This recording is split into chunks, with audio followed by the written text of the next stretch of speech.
Super prime അവസാന ഘട്ടത്തിലേക്ക് doctor Shaiju മോൻ, ഈ സഹകരണത്തിൻ്റെ കാര്യത്തിൽ കേരളം ഒരു യു ടേൺ ഇന്നെടുത്തു.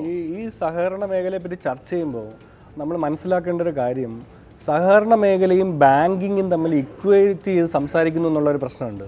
സഹകരണ മേഖല എന്ന് പറയുന്നത് വളരെ പണ്ട് മുതൽ തന്നെ ഒരു ഗ്രാമീണ അല്ലെങ്കിൽ ഒരു അർബൻ ഏരിയയിലെ സ്പേസിൽ ബാങ്കിങ് മാത്രമല്ല, അതുമായിട്ട് അനുബന്ധപ്പെട്ട ഒരു റൂറൽ എക്കോണമി അല്ലെങ്കിൽ ഒരു അർബൻ ഏരിയയിലെ എക്കോണമി മുഴുവനായിട്ട് പ്രതിദാനം ചെയ്യുന്ന ഒരു ഇൻസ്റ്റിറ്റ്യൂഷനാണ്. അപ്പോൾ അതേസമയം തന്നെ ഒരു കാര്യം കൂടി മനസ്സിലാക്കണം, നമ്മുടെ സഹകരണ മേഖലയിൽ ഒരുപാട് ഡെപ്പോസിറ്റുകൾ വരുന്നുണ്ട്.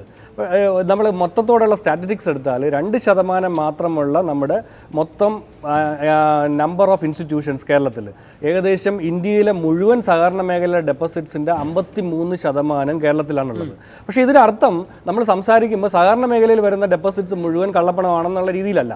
പക്ഷേ ഞാനതില്ല എന്ന് പറയുന്നതുമില്ല, കുറേ വന്നിട്ടുണ്ടാവാം. പക്ഷേ RBIക്ക് ഇപ്പോൾ ഈ പോളിസി നടപ്പിലാക്കുമ്പം സഹകരണ മേഖലയിൽ ഡെപ്പോസിറ്റ് ചെയ്യാൻ അനുവദിച്ചുകൊണ്ടൊരു പോളിസി നടപ്പിലാക്കാൻ പറ്റില്ല. കാരണം ഈ തീർച്ചയായിട്ടും ബാങ്കുകളിൽ നിന്ന് വിഡ്രോ ചെയ്ത് അല്ലെങ്കിൽ കള്ളപ്പണമായിട്ടിരിക്കുന്നത് സഹകരണ മേഖലയിൽ കൊണ്ട് ഇടും. അതായത് ജില്ലാ സഹകരണ ബാങ്കിലല്ല, ജില്ലാ ബാങ്കിലല്ല, അവിടെയാണ് ഞാൻ വരുന്നത്. എന്തുകൊണ്ടാണെന്ന് എനിക്ക് മനസ്സിലാവുന്നില്ല. ഞാനൊരു പണം എന്നെ ഒരു ബാങ്കിലിട്ടു, കോപ്പറേറ്റീവ് ബാങ്കിൽ, അവിടുന്ന് എന്നെ വിഡ്രോ ചെയ്യാൻ സമ്മതിക്കാതിരിക്കുന്നത് എന്തിനാണെന്ന് എനിക്ക് മനസ്സിലായില്ല. അപ്പോൾ അത് അതേപോലെ തന്നെ, പക്ഷേ ഈ ലൈസൻസ് ഇല്ലാത്ത ബാങ്കുകളിലായിക്കോട്ടെ, പക്ഷേ അതേപോലെ തന്നെ ഒരു പ്രശ്നം കൂടിയുണ്ട്. RBI ഈ സഹകരണ ബാങ്കുകളെ റെസ്ട്രിക്റ്റ് ചെയ്യാൻ വേണ്ടി എടുക്കുന്ന നയം ഇതുപോലൊരു ക്രൈസിസ് പീരീഡിലാണോ അത് എടുക്കേണ്ടെന്നുള്ളൊരു വലിയ ചോദ്യമുണ്ട്. ഇത്രയും നാൾ അത് ചെയ്യാമായിരുന്നു. പക്ഷേ കള്ളപ്പണത്തിന്റെ വരവ് ഒരു മാർഗം എന്ന നിലയിലാണ് അത് കണ്ടത്.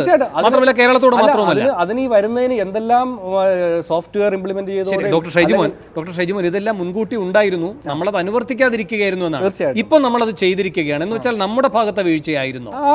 നമ്മുടെ ഗവൺമെന്റ്, വേരിയസ് ഗവൺമെന്റുകൾ സമയത്ത് ഈ RBI നമുക്ക് ക്വയറീസ് ചോദിച്ചിട്ടുണ്ടായിരുന്നു. ആ ക്വയറീസ് ചോദിക്കുമ്പോഴൊക്കെ നമ്മൾ രജിസ്റ്റർ ചെയ്യണമായിരുന്നു. പക്ഷേ നമ്മുടെ സ്റ്റേറ്റ് ഗവൺമെൻറ് ഒരു പ്രത്യേക ലോ കൊണ്ടുവന്ന് അതിനെ ഓവർകം ചെയ്യാൻ ശ്രമിച്ചു. അതിനെ സഹകരണ പ്രസ്ഥാനം എന്നുള്ള രീതിയിൽ മാറ്റി നിർത്തി. ബാങ്കിങ് അല്ല പ്രൈമറി ആക്ടിവിറ്റി ഈ സഹകരണം. അതുപോലെ പല ബാങ്കുകളും പ്രവർത്തിക്കുന്നതും ജില്ലാ ബാങ്കിൻ്റെ അനുബന്ധ ബാങ്കുകളായിട്ട് പ്രവർത്തിച്ചു. ഇങ്ങനെ ഡെപ്പോസിറ്റുകളും കൂടി. പക്ഷേ ഇവിടെ നമ്മൾ നോക്കുമ്പോൾ ബാങ്കിനെക്കാളും കൂടുതൽ ഇൻട്രസ്റ്റ് റേറ്റാണ് ഡെപ്പോസിറ്റ്സിന് സഹകരണ ബാങ്കിൽ കൊടുക്കുന്നത്. അപ്പോൾ ബാങ്കിങ് മേഖലയിലെ പ്രശ്നങ്ങളുണ്ടാവും. അപ്പം ഇത്രയും കോമ്പറ്റീറ്റീവായിട്ട് ബാങ്കിങ് നിലനിൽക്കുമ്പോഴേക്കും സഹകരണ ബാങ്കിൽ കൂടുതൽ ഇൻട്രസ്റ്റ് റേറ്റ് കൊടുത്താൽ ബാങ്കിങ് മേഖലയ്ക്കും പ്രശ്നം ഉണ്ടാവും. അപ്പോൾ അതിനർത്ഥം നമ്മൾ ഈ കള്ളപ്പണമാണെന്ന് എനിക്ക് ഈ മുഴുവൻ ഡെപ്പോസിറ്റുകൾ കള്ളപ്പണമാണെന്ന് യാതൊരു ഇതില്ല. പക്ഷേ രാജ്യത്തുള്ള നിയമത്തിനനുസരിച്ച് തീർച്ചയായിട്ടും ഇൻകം ടാക്സിന്റെ ആക്ടുകളും അല്ലെങ്കിൽ ഗവൺമെന്റ് അനുസരിച്ച് പോകുന്നതാണ് ഏറ്റവും. എനിക്ക് ശ്രീ പ്രേമേന്ദ്രനും ശ്രീ രാജേഷും പ്രത്യേകമായി സഹകരിക്കണമെന്ന് അഭ്യർത്ഥിക്കുകയാണ്. 2 മിനിറ്റ് കഷ്ടിയുള്ളതുകൊണ്ട് ശ്രീ പ്രേമേന്ദ്രൻ, അവസാനം ഈ പറഞ്ഞ നേരത്തെയുള്ള നിബന്ധനകളെല്ലാം നാം അംഗീകരിക്കുന്ന നില വന്നല്ലോ. അപ്പോൾ നമ്മുടെ ഭാഗത്തല്ലേ യഥാർത്ഥത്തിൽ തിരുത്തൽ ഉണ്ടായതിപ്പോൾ? ചുരുക്കം വാക്കുകളിൽ സാർ. തീർച്ചയായിട്ടും അത് കേരളത്തിലെ എല്ലാ രാഷ്ട്രീയ പ്രസ്ഥാനങ്ങളും അതിന് ഉത്തരവാദികളാണ്. അത് കേരളത്തിൻ്റെ പ്രത്യേക സാഹചര്യത്തിൻ്റെ അടിസ്ഥാനത്തിൽ നേരത്തെ ശ്രീ ഷൈജുമോൻ അദ്ദേഹം സൂചിപ്പിച്ചതുപോലെ ബാങ്കിങ് എന്നതിനപ്പുറത്ത് വൈവിധ്യവൽക്കരിക്കപ്പെടുന്ന പ്രവർത്തന മേഖലകളുമായി ബന്ധപ്പെട്ട് നിൽക്കുന്ന സഹകരണ പ്രസ്ഥാനങ്ങൾ എന്ന നിലയിൽ നമുക്കത് ഉൾക്കൊള്ളാൻ അംഗീകരിക്കാൻ കഴിയില്ലായിരുന്നു. ഇപ്പോൾ വേണ്ടി വന്നാൽ ഒരു നിർബന്ധിതമായ സാഹചര്യം വന്നപ്പോൾ സംസ്ഥാന ഗവൺമെൻറ് അത് അംഗീകരിക്കാൻ നിർബന്ധിതമായി. അത് സഹകരണ മേഖലയിൽ ഉണ്ടാക്കുന്ന മറ്റു ചില പ്രത്യാഘാതങ്ങൾ സ്വാഭാവികമായിട്ടുമുണ്ട്. കാരണം പൂർണ്ണമായും RBIയുടെ ഗൈഡ് ലൈൻസിന് വിധേയമായി പ്രവർത്തിക്കുമ്പോൾ ഒരുപാട് നിയന്ത്രണങ്ങൾക്ക് വിധേയമായി മാത്രമേ സഹകരണ ബാങ്കിങ് മേഖലയ്ക്ക് പ്രവർത്തിക്കാൻ കഴിയൂ.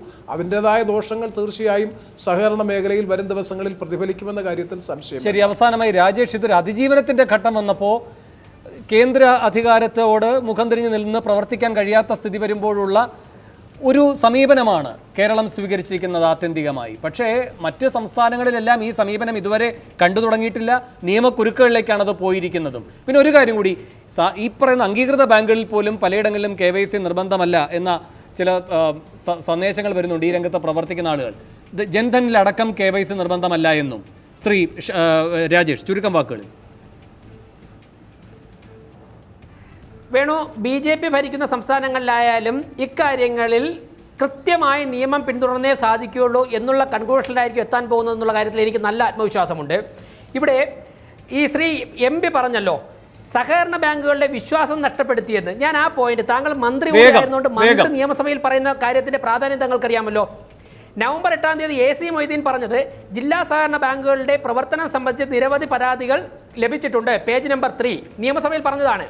മറ്റൊന്ന്, അതിൽ പറയുന്ന ഒരു വിഷയം ബാങ്കിൽ നടക്കുന്ന പണാപകരണം സംബന്ധിച്ചാണ്. Page number 6. പേജ് നമ്പർ 11 സ്വർണ്ണപ്പണയ വായ്പയിന്മേൽ മുക്കുപണ്ടം പണയം വെച്ച് വായ്പ കൊടുക്കുന്നതുമായി ബന്ധപ്പെട്ട് ആക്ഷേപങ്ങൾ കേട്ടിട്ടുണ്ട്. നിയമസഭയിൽ നിന്ന് പറഞ്ഞത് കഴിഞ്ഞ ദിവസം കശ്മീരിലെ ആക്സിസ് ബാങ്കിൽ നിന്ന് പിടികൂടിയത് 40 കോടിയുടെ കള്ളപ്പണം. ആക്സിസ് ബാങ്കിൽ നിന്ന് പിടികൂടിയത് 40 കോടിയുടെ കള്ളപ്പണം. അല്ലല്ല, എനിക്ക് സമയമില്ല.